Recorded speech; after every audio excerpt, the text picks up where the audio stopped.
Hey guys, welcome to the Max Invest YouTube channel. In today's video, we're going to be doing our regular weekly update.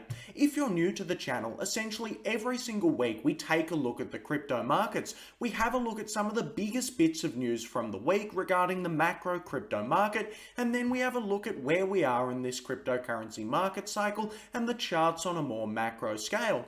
Of course, if you enjoy the video, remember to like and subscribe to the channel, follow me on Twitter, join the Discord, links are down below, and remember, nothing in this video is financial advice. So let's jump into it. And as we can see, the first big bit of news this week is crypto is going very well. Ethereum is essentially up 17% on the week, Bitcoin is up 13% on the week, and all of these other coins are around up 10 to 20% on the week, which is massive. Now, recently, we had a little bit of a drawdown. China banned Bitcoin for the 1,500th time this month, and crypto had a bit of a correction. Of course, what happens when crypto has a bit of a correction, everybody comes out and they start saying the market cycle is over. Crypto is going into a multi-year bear market and it's really done. However, it does look like crypto is all bouncing back quite well, and in my opinion, there's going to be a continuation of this bull run, which is very bullish and very good for crypto. Now, let's get into some of the weekly cryptocurrency news. The first big bit of news is that essentially it does look like the US government is going to approve a Bitcoin ETF, and it looks like they'll probably do it by the end of the year. Now, this could be a reason as to why Bitcoin is rallying. However, the one key thing to remember is that the government will probably approve a Bitcoin futures ETF. This means that the ETF doesn't actually buy Bitcoin. If the ETF doesn't actually buy Bitcoin, well, the impact on Bitcoin's price will not be as great. Now, I do still think that this ETF news is probably one of the driving factors. Now, the next big bit of news is that there was a lot of things that was happening in the Ethereum ecosystem. I did do a video about this just yesterday, and if you want to see that, you can check it out. I go more in detail in that video. However, Visa are essentially working on an Ethereum layer 2. Visa want to build the entire payment system on top of Ethereum, so every transaction can be publicly verifiable and stored on an immutable public ledger. Of course, if this happens, this is going to be very good for Ethereum in general. Now, a big French bank, one of the biggest banks in France, was also taking out loans on MakerDAO, which is huge for Ethereum, and TikTok partnered with Ethereum. So there was a ton of big news in the past week for Ethereum, and if you want to see that in more detail, check out yesterday's video. Anyway, the next big bit of news is Axie Infinity just did a huge airdrop, where Axie Infinity airdropped $60 million worth of tokens to its early players. Now, in my opinion, this is why you should be looking at playing crypto video games. This is because you will probably be rewarded. If you're early into a crypto video game and it really takes off, well, the token could probably go up by 10x to 100x.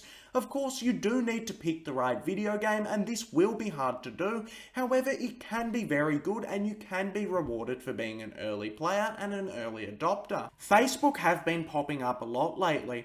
What Facebook are trying to do is Facebook are trying to build their own currency, and Facebook are trying to build their own metaverse. Facebook are building out a lot of different things that don't relate to the Facebook app, and it is quite interesting to see. However, in my opinion, I don't think Facebook will be successful with a lot of these things with their own coin and with their own metaverse. This is because cryptocurrencies, since they are decentralized, give individuals the ability to own their own assets. Individuals can own their own coins, individuals can own the assets in the metaverse that they build out, and I do think it's a lot more competitive than Facebook. Overall, I don't think anybody is going to be using these new Facebook products, however, we will just need to wait and see. Anyway, let's get into the prices of some of the cryptocurrencies in the past week. As we can see, the first thing to look at is Bitcoin has had a little bit of a correction. However, you can see a lot of people were saying this could be the end of the bull market. A lot of people were saying, say, this 20% drop is the end. However, when you look at it on a macro scale, all that looks like it's happened is Bitcoin has came up, it's coming back down, it's testing the bull market support band, and it's ready to take off. Now, in a video about a week or so ago, I speculated that Bitcoin is probably just going to test the bull market support band and then take back off and eventually break its all-time highs near to the end of the year. hopefully it can get through those all-time highs in the next couple of months. In my opinion, I do believe that the bull market is going to continue and crypto should go quite well into the next year or so, but we will just need to wait and see. Perhaps Bitcoin comes back down and continues to trade sideways and eventually goes up. Now, the next cryptocurrency that I want to take a look at is Ethereum. As we can see, Ethereum has done a very similar thing to Bitcoin. It's came back down, tested the bull market support band, and it seems to be bouncing off. However, Ethereum is bouncing back a little bit harder, and it does appear that Ethereum will probably break its all-time highs before Bitcoin. I do believe that this is probably going to happen, and I can see Ethereum continuing to outperform Bitcoin into the future, and that's why I like to hold Ethereum and not Bitcoin. Now, another thing that I've been seeing is a few people have been saying, hey, Ethereum's price isn't that volatile, and that's because Ethereum's been hanging more or less around the $3,000 mark for a couple of weeks right now. However, if you look at Ethereum's performance in the past year and the past couple of months, it has done unbelievably well, and I expect it to continue doing unbelievably well.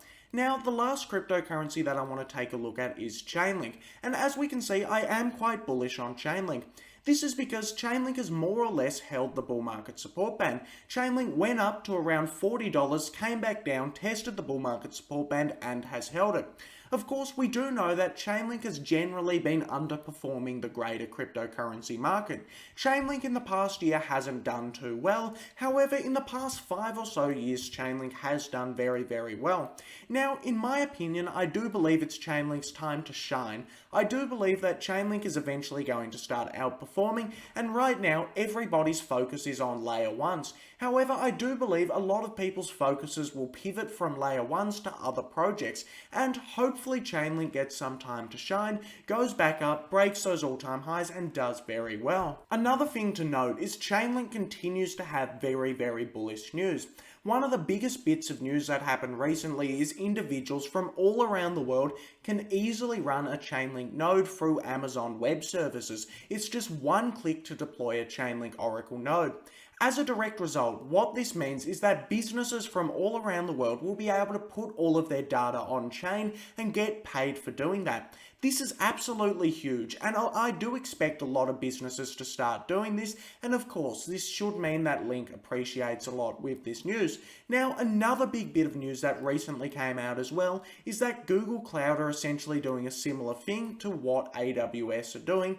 So, Google Cloud, Amazon Web Services are all on board with Chainlink, and I do expect a few other big companies like Microsoft to get on board, and the future really does look bright for Chainlink. So I remain very, very bullish on Chainlink. I like to keep it as a big portion of my portfolio, and it is a good cryptocurrency. Anyway, this brings us to the end of the video. If you liked the video, remember to like and subscribe to the channel, and thanks for watching the video.